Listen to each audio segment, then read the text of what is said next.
Со 67 гласа за, 13 против и ниту еден воздржан, собранието на денешната седница ја утврди потребата од донесување на измените на законот за владата по скратена постапка, што представува прва фаза од законодавната процедура.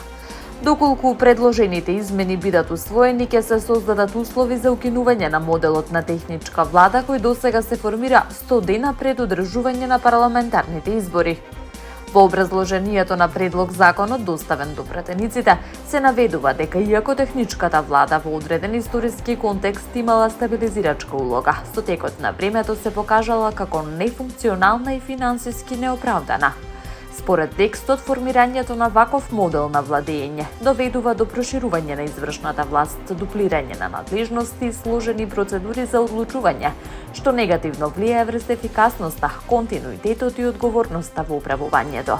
Дополнително се истакнува дека примената на ваквиот систем создава значителни буџетски трошоци за плати, надоместоци и административна поддршка, без соодветен јавен ефект што би ја оправдал финансиската оптовареност.